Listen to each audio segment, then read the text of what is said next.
Hi, my good people. How are you? How are you doing? And how have you been? Now, have you heard about our Christmas party that we are organizing for the kids in Korogocho slums? This year, it's gonna be mega and big. You don't want to miss it out. And it's something that we have done actually for 9 good years since the year 2016, and every year it gets better. I was just sitting and trying to think how it all started. We would just buy some few kilos of lentils and cook with chapati, and then dilute the concentrated juice, dilute it with water and serve in some little cups, give to the kids. And I was thinking, oh my goodness, we have come a whole big massive way. And even amazing enough is how the feeding program itself started in the year 2016. Imagine, we started by feeding 5 kids, like 1 2 3 4 5 kids. And then I was just so excited. I was saying like I'm doing something big to feed 5 kids besides my own. Oh my God, I felt like I'm top of the world. And that time I didn't have much, so would buy snacks, would buy things like biscuits, would buy lollipops, would buy the juices, and would buy in very little countable quantities because I had a passion. I had something disturbing me from inside. I had something just telling me there's a hungry child in the slum that needs you. And like I was like, how do I do the feeding? How do I feed a hungry child in the slum? Like, the kids in the slum are too many. And what was coming into my mind was like, even if I fed the few that I'm able, won't that be like a drop in the ocean? Like, I mean, who notices a drop in the ocean? But I'm telling you, talk of a God-given ministry, talk of a God-given mandate, talk of a God-given purpose. You will not have peace, you will not rest until it is accomplished. Sometimes I wonder, why do I trouble myself so much over so many kids in the slum? Yet I only have one. I have one biological child, but many who know me know that I am a foster mother of other 3 that I still rescued from the same slum, Korogocho slum, being sexually molested by their biological father, actually. It was crazy. It was a painful story, but the father got arrested, and now after I rescued the girls in the year 2020, to date, they are my daughters. They live with me in my house. So I am like, why do I trouble myself? Why can't I just concentrate with those that are in my house? Like, sometimes I sit and I admire when I see somebody just giving their all, their 100% focus just on their children, the few in your house, 1 or 2 or 3 or 4, or the few that you have in your house. Like, that's all that is bothering you, how they will eat. And there's nothing wrong, because your family is your responsibility, so don't get me wrong. But I'm saying, I at times admire that. I don't know why I can't just focus with my own. I don't know what is that keeps troubling me and keeps giving me no peace, no rest, until I go to the kids in the slum, until I figure out how will these kids eat. And trust to me, Blessed to Transform Feeding Center started in the year 2016. This is our 9th year. Next year we shall be marking our 10th anniversary. So I'm believing next year will be big and mega. And I thank God for this ministry. It is a ministry that began from my story, how I had dropped out of school for 7 years, and then I got married to a toxic person because I was running away from the hardships of life. And then it was like from the frying pan to the fire, or from the fire to the frying pan, whatever it is. But that marriage ended anyway. I thank God, because it would have seen me 6 feet under. It is one of the bad choices I made in life. But you can imagine being a dropout for 7 years, working as a housemaid 2 of those years, doing so many other odd jobs, selling groceries, mama kibanda, mama skuma, you know. Oh my god, life was, I was just thinking, if I get married, I'll now be settled, I'll be okay. That story is long, it's a story for another day, but it's the story that inspired me to birth Blessed to Transform, because after 7 years, God sent me angels who actually came and paid all my high school fees, and eventually I went to university, and here I am. And I thought, if somebody somewhere was sacrificing whatever they have because they want to come and change the life of some child, some student somewhere, why can't I also be among those that will be counted, that they transformed the life of a certain child somewhere? And that's why I'm usually very passionate. And when I went to the slum, my entry program in the slum was actually education, because I had benefited from somebody's kindness and who paid my school fees. So education program was my entry program in Korogocho slums. And I thought, with education I'm okay, because education actually doesn't require so much emotionally and all that, because you just get to know what you need to pay for the child, and you pay. And trust you me, oh my goodness, some of the school fees they pay there in the slum, so little for somebody who is blessed like you. But it is such a huge mountain to those parents in the slum. And so we started with education, but definitely now, you know, even when you enter into your house, you buy a seat, the next thing you realize you need a table. After buying a table, you realize you need something else. So when we got to the slum and our entry program was education program, we realized that even this education you pay for these kids, they're not able to concentrate in class, because definitely they are not okay. They slept hungry. They woke up to no breakfast. They're in class hungry. They can't even listen to the teacher because of hunger. And that's how I actually started the feeding program. I remember I got so moved when I would hear other students telling me, and even teachers telling me, that kids are fainting in class because of hunger. Like the teacher is in front there teaching, and then from back there, the teacher will hear the other kids shouting, "Teacher, this one has fainted." And definitely they are down there, they are on the floor, they have fainted because of what? Hunger. Sometimes I would drive through in the slum, and then you go, and it's a very risky place, and you see some kids.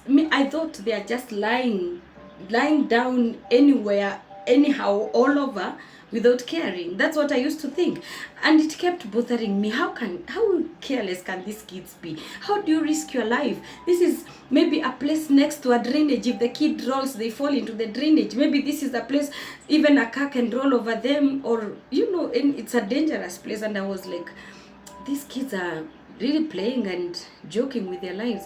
But one day I thought, let me ask. And then I asked the people who lived there, and I was like, why do these kids live this way? And I was told, it's not that they are conscious of where they are lying. If you see a child who is lying at such a position, they were walking and then they just fainted because of hunger. And these kids mostly were those ones that are on long-term medication. So when a child is on long-term medication, number one, that child is afraid. They want to keep taking their medication because they want to live. But then taking medication on an empty stomach, what does the doctor tell us when you go to the hospital? Eat before taking your medication.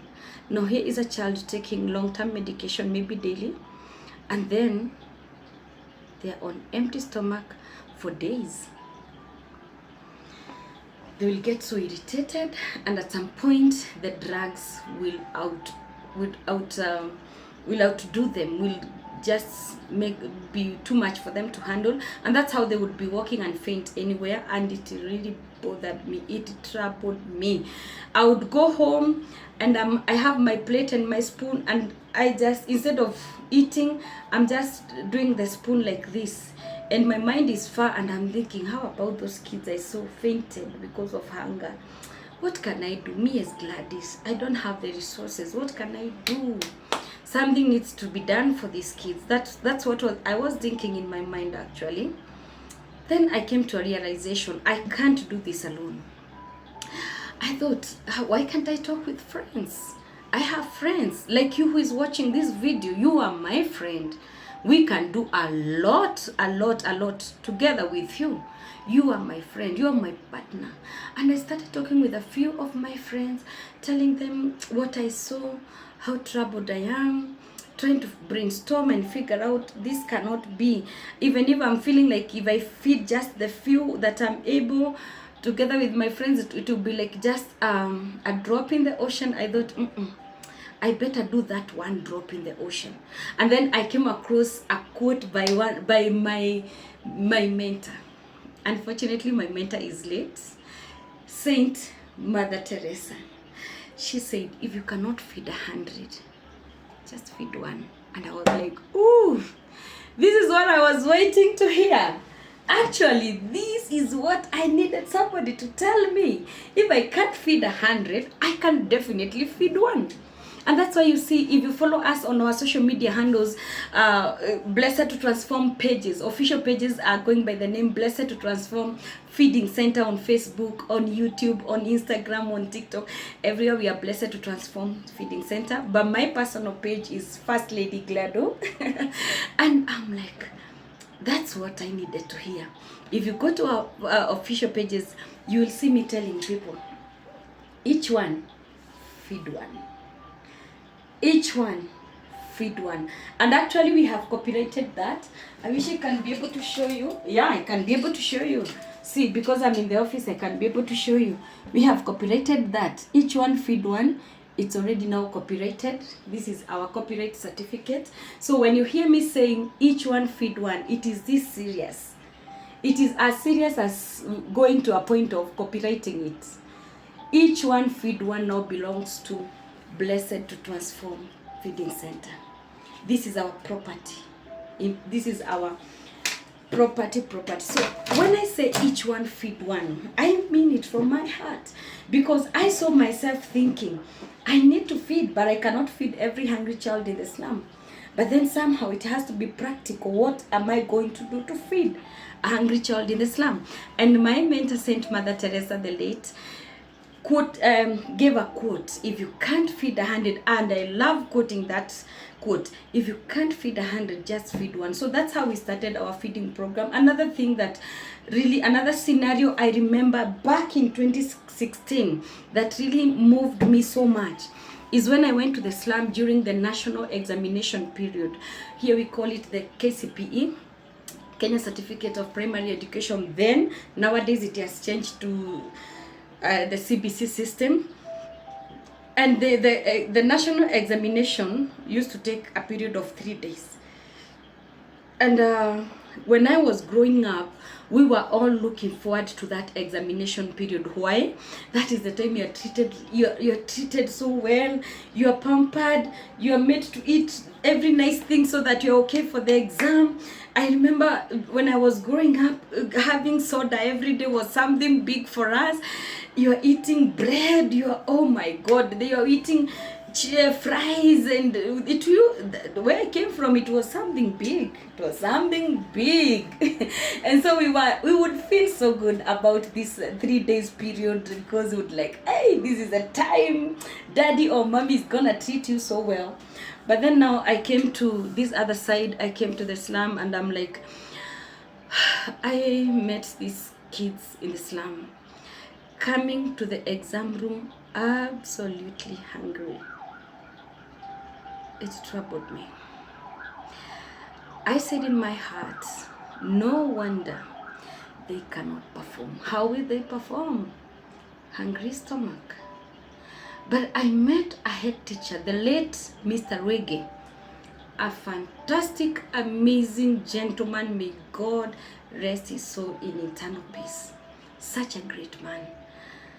Because when I went to the slum, I was like, no, I need to feed, yes. I'm convinced I need to feed, yes. I'm convinced if I can't feed 100, I feed one. Even if it's gonna be like just a drop in the ocean, I'm convinced that's what I feel in my heart I want to do. That's the starting point. And that's why we started with 5 actually. But then I was like, where do I do it? I don't have a space of my own. I don't have resources. I don't have a kitchen. I don't know. I have nothing. I know I have friends. I can mobilize for food, but I don't have a place to cook the food. And I thought, God gave me an idea. I always say this one is God, because God wanted me to do this work, and he had to like let me know, have an idea of how to implement it, because after being so troubled and having so many sleepless nights, I remember I went to one of the schools in the slum. An idea came into my mind, and I met with also a lady. She's very shy and she doesn't like coming on media. She's one of the great ladies we work with at the feeding center, Madam Sarah. And we discussed this with her, and she was very supportive, and she was like, yes, we can go to this school where we do the education program. We can talk to the head teacher. We can tell him we just want the kitchen. We just want to partner. We just want to work together. If they can allow us to mobilize for our own food and then use the kitchen facility to cook for the school. That's how we began, and we would mobilize for food and come and cook from the school. And it has really worked so well, and I thank God for that. So that thing about coming to do the exams on an empty stomach, Mr. Wege, the amazing head teacher then, would buy those kids a lot of sugar and a lot of cocoa, like cocoa. So in the morning, because he had been in that school as the head teacher for the longest time, and then now he had seen, sometimes you go and see the troubles those kids go through, and you get so heartbroken. So this head teacher had really gotten to a point where he really loves those kids and he wants to impact their lives. So he would buy a lot of sugar and cocoa, and then every early morning before they go to the exam room, they would pass through the kitchen, get a very highly concentrated, like super extra sweet black cocoa, hot black cocoa, not even chocolate, black cocoa, because here cocoa is cheaper than chocolate. So I saw what the head teacher is doing. I was really amazed. I was very impressed. You know, like somebody is taking the little money they have from their pocket. Of course, you know, the head teachers of primary schools, their salaries are not so huge, so that's quite a huge sacrifice. And he would sacrifice to buy that for so many kids, like 200 candidates, 150 candidates. You know, that's quite a sacrifice. And then now after they take that tea, they will do the other exams hungry until now they leave school, and when they go home, they're not assured that their parents got something for them to eat at home. So chances are they'll go sleep hungry and then come the following day, or maybe by God's grace they get something to eat from whoever, a well-wisher or something. Whew. So I just sat down and I thought, so what happens now? What can one do in such a situation? And I just sat down and I said, you know, like the story in the good book, the Bible says, and God asked Moses, what do you have in your hands? And then Moses said, I have a stick. And then God told him that's what he will use, and that is what the stick in the hands of Moses is what actually God used. And so it's like I was resonating with that story, and I told God, you know what, God, I know as Gladys, I may lack the money, the huge resources to be able to feed all these kids. But I know if God, you ask me, what do you have, Gladys? I will tell you, I have amazing friends. Oh God, please bless my friends wherever they are. Bless my partners wherever they are. Bless my destiny helpers wherever they are, in Jesus' mighty name. Because honestly, I have people who love me. I have people who trust me. When I do a video like this one, I've done so many videos of kids that are desperate and want to go to school, and people have supported in a big way. People that I've not even met in person, get to trust me because they see what we do. And I thank God. So I said, if God would ask me, Gladys, what do you have? I'll tell him, God, you know, I have amazing friends. You've given me amazing friends who love me, who trust me, who know that I do things of integrity. I do everything I do with transparency, integrity, accountability. I do whatever I do in fear of God, and they support me. God, you know, you have given me such people. Like you are the one I'm talking about. You are watching me here. And I said, that's what I have. So what can what I have do to impact the lives of these kids? And I thought, how about if I mobilized you and you and you and you, and I tell you, their kids were sitting for their national examination in the slum, empty stomachs. Would you turn me down? Would you turn me down? That's what I ask myself. Would my friends turn me down if I told them there are kids in the slum who are hungry, doing exams, empty stomach? Would they turn me down? And the answer I gave to myself was no.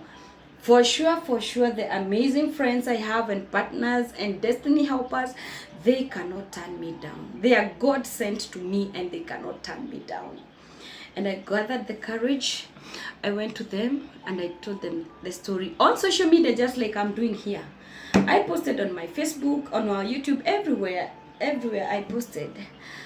And I told them, you know what? I need food. I need food, not for my own house. I'm mobilizing this for the kids in the slum. And if you're there, you would love to feed a hungry child in the slum, a hungry student who is sitting for national exam, empty stomach, let's do this. And I'm telling you, people came through. Ooh, God bless you. Wherever you are, and you know you support me, God bless you. May God bless the work of your hands. You never know the support you give, how much impact it creates down there in the slum. I'm here to tell you, God bless you. So people came through in a big way.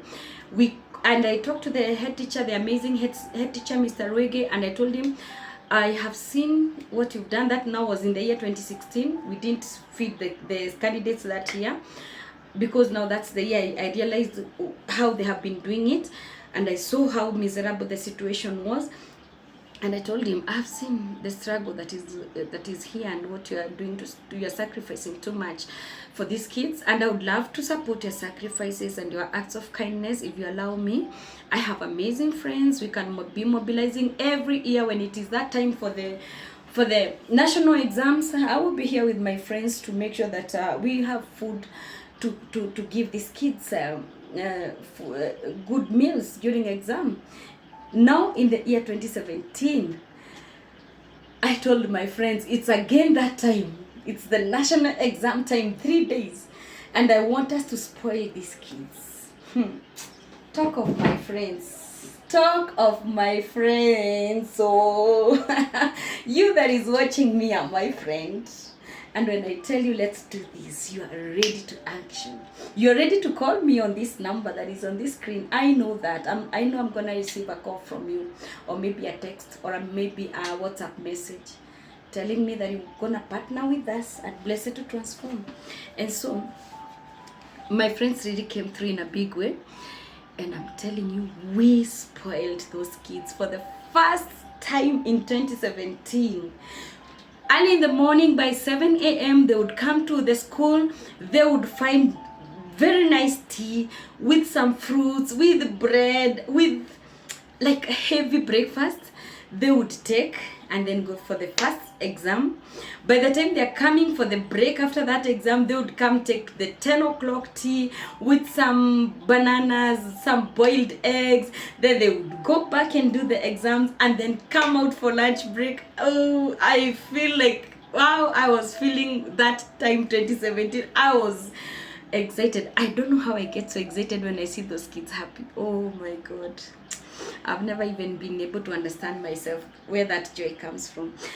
Now, during lunchtime, they would come and find a buffet set there for them. Like, you serve here, you serve here, ooh.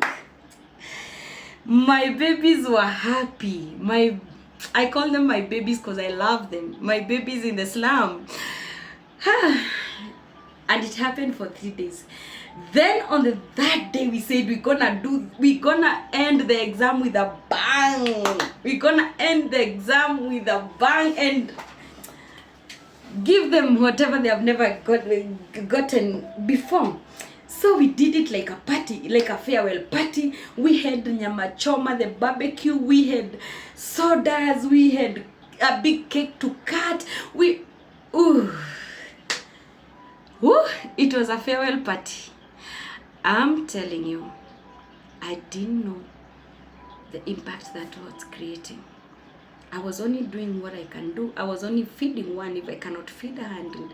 I was only doing the drop in an ocean because I cannot afford the whole ocean. That's what I was doing.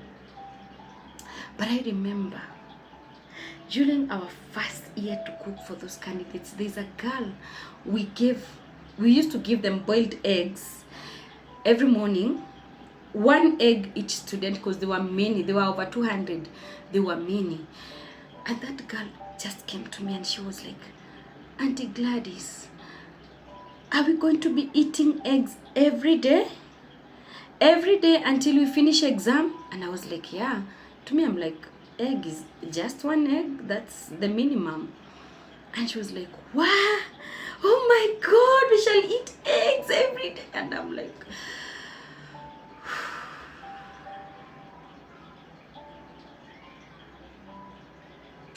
the things you take for granted, they are such a gold to the kids in the slum. Wow. Anyway, when I start telling you the depth of the things I experience when I'm in the slum, I might cry for joy to see what God has done. Now, why am I telling you all this? I'm telling you all this because I've had so many people telling me, Gladys, I love what you do. And they tell me, Gladys, I wish I can be able to do what you do. Let me tell you, it didn't. Right now, we are feeding in hundreds. We cook and feed the kids in the slum every single day. Ours is a feeding program. It's called Blessed to Transform Feeding Center. We cook and feed these kids every day, every single day. If you ask me how, I've never been able to explain. Do I have money for that? No. But what do I have? Friends, partners, destiny helpers like you that tell me, Gladys, I have this flour, I have this cooking oil, I have this rice, I want to support, I want to become part of this. And I have also farmers who harvest their farm produce and bring to me, Gladys, take this and cook for the kids. And I'm like, I cannot literally explain how the feeding program happens daily, because whatever people donate, if we equate it to finances, oh my God, that would be too much money. But now we've opened the food bank for people to donate in kind. If you want to donate in kind, we allow you. Unless those who are very far and they want to contribute, they want to contribute financially. Now those are the ones that we tell them they can use the number on the screen. You know, it's our mobile, it is actually our mobile money transfer platform, the M-Pesa, and you can use it. And it gives my name, Gladys Njeri. My name on M-Pesa is Gladys Njeri. That's the name it will ask you. But if you are around and you want to donate in kind, you harvest something from your farm, come and bring.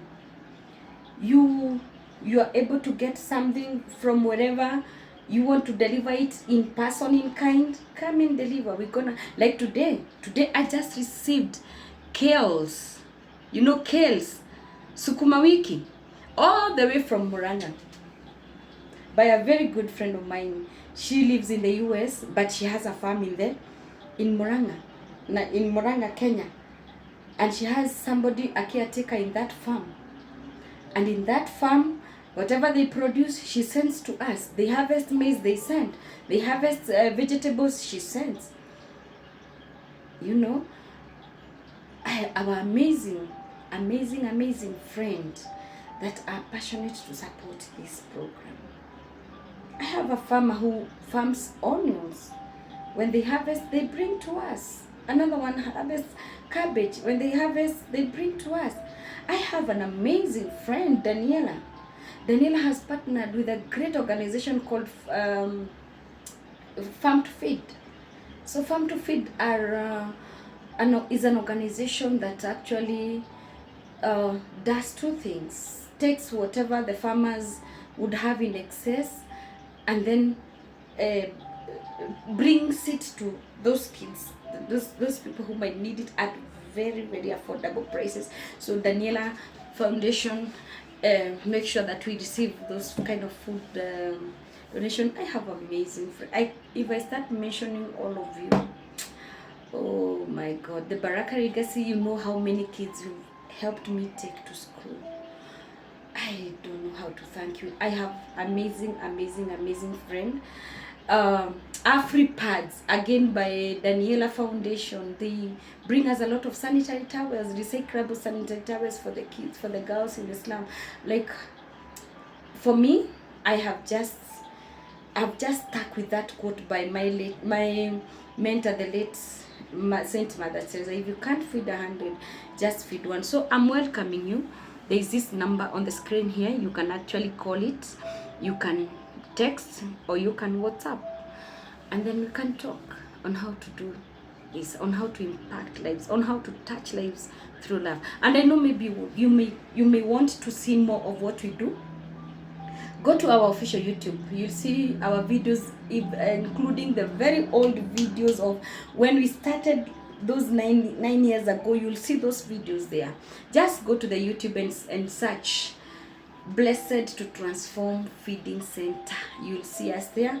Just scroll video after video. There are too many just to see and get to know what we do. You can also check us out on our Facebook page, Blessed to Transform Feeding Center. You can check my page. I also post a lot about the feeding center. First Lady as one word, and then Glado. First Lady Glado. I hope I can be able to put that name here on the screen. Join us. The joy, the happiness, the fulfillment that you get out of this can never be explained in words. Because tell me why I'm not able just to settle and concentrate with the kids in my house. And I will never have peace. Even if my kids have sausages, have barbecue, have anything and everything. If my kids are okay and super okay, but the kids in the slum are not okay, I am not okay. I am okay when the kids in the slum are okay and my kids at home are okay. And I want to appreciate people like Madam Ann Kobai. Madam Ann Kobai brings us a lot of food in kind. And whenever she brings us her donations in kind, in her cupboard she carries 2 donations.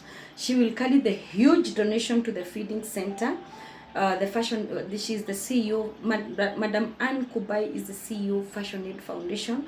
So she'll carry in her cupboard a lot of food stuff for the feeding center, and she never forgets to carry salt. That is her signature. She always brings us bales of salt, and that has been her uniqueness. And besides bringing the food stuff for the feeding center, she will always have other food stuff set aside for me and my kids in my house. And then I'm like, God, are you this mindful of me? Somebody cares that I have kids in my home also to feed. Madam Ann Kubai, God bless you so much. Thank you so much. Thank you so much. I appreciate you so much. So I am welcoming you, and more especially at a time like now. I'm doing this video in November. Today is actually when 28th of November. So next week will be December. Every December for the 9 years, for the 8 years, because this is now the 9th December. For the 8 Decembers, we've always given those kids a Christmas party. And this year it's gonna be big and better, because we shall give these kids an amazing Christmas party. It is set to happen on the Sunday 14th December 2025. Why have we put it on a Sunday? It's because Sunday, at least people are not going to work. You can choose to go to church very early, do the first service, and then you come join us. We celebrate with the kids. You can have some space to come together with your kids, with your family. You can invite your friends, your groups, your colleagues, everybody, because Sunday seems like a family day, a relaxed day. That's why we chose on a Sunday. And then we wanted to do it before date 20th, because after date 20th, so many people travel, others go for vacation, and they would have loved to impact lives and share Christmas gifts with the kids in the slum before they start having their family Christmas plans. That's why we have set it that early, 14th December. It will be on a Sunday. You can come and join us. Come and join us. See how we do it. You can partner with us. Whatever donation that comes through goes along to feed the kids on that day. Goes a long way. Like we are feeding 1,500 kids. For the 7 years, we have done 1,000 kids during the Christmas party day. But on the 8th and 9th year, we said we're gonna push ourselves. We're gonna stretch a little bit and feed a little bit more. And so this year we are feeding 1,500 kids. Last year we also did 1,500 kids. But next year, being our 10th year anniversary, we will go a notch higher by God's grace. We don't know what number, but I know God will confirm to me what number to do, and I'll be letting you know.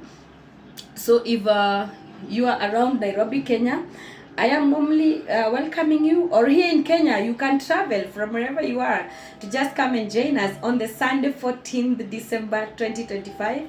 Let's do this together with you. I'm opening all doors to do it with you, and it's gonna be bigger and better and massive if I do it together with you. So I'm welcoming you. But if you are very far, you can still be part of us. You can donate. You can call the number that is there on your screen. You can use it as our mobile money transfer, the M-Pesa option, and the name is Gladys Njeri. You can participate by financially donating to us. We have a huge budget that we are meeting, but you know, by the grace of God, we are going to make it together with you, because doing a party for 1,500 kids is not a joke. The budget is huge and big, but we are trusting God for his success. And if you're there, it's not a must that your donation has to be financially. You can come and donate in kind. If whatever, maybe in your pantry you have some rice, some flour, some cooking oil, just anything that can be edible and can be cooked, bring it in kind. We have a food bank open for everybody that wants to donate in kind. That food bank is open for anybody, for any quantity, small, medium, huge, any quantity. Even if it's just 1 kilo of rice, come and bring it. We shall celebrate and we shall appreciate you. Some others, I know some are like students who are not even working, so they do not have the finances and they do not have anything to give in kind. Other people are working class, but they do not have work, and also they do not have anything that they can come and donate in kind. So they avail themselves physically. Come that day, we need a lot of labor. We need people to assist. Yes, we have our team that will be doing the core coordination and making sure that things move smoothly. But the work to have a party for 1,500 kids, the work is a lot, and we need manpower. Come and just help us. You can help us in all areas: kitchen, security, entertaining the kids, running errands. We can do a lot. Nobody will miss something to do. So don't feel left out. Join me. I am Gladys Wanjiku Njeri, the founder of Blessed to Transform, an organization that was founded out of my own true story. And I thank God for that. I'm gonna make another video, and then I'll let you know the in and out of how my true story inspired the creation or the birthing of this great organization called Blessed to Transform. Feeding Center. And you see, we are that serious. We have gone a notch higher to do the copywriting of our name, the copywriting of some of our programs here, and even the copywriting of each one, Feed One. That's now our property. Thank you so much, and I look forward to partnering with you, and you're much welcome to join the team at Blessed to Transform Feeding Center. God bless you, and remember, if you cannot feed 100, you can do what? Repeat again. Add some volume. If you cannot feed 100, you can feed 1. Repeat after me. If you cannot feed 100, you can feed 1. Now direct it to yourself. Say, if I cannot feed 100, repeat after me. I can't hear you. Some more volume. Yes, repeat again. If I cannot feed 100, I can feed 1. Very good. Now clap for yourself.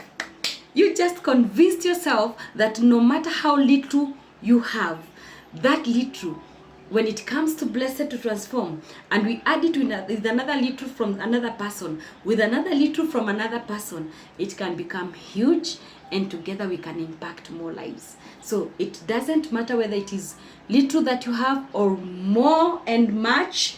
You are all welcomed. You are all appreciated at Blessed to Transform Feeding Center. You all mean so much to us. We love you. We appreciate you. And we look forward to working together with you. If you cannot feed 100, just feed 1. God bless you.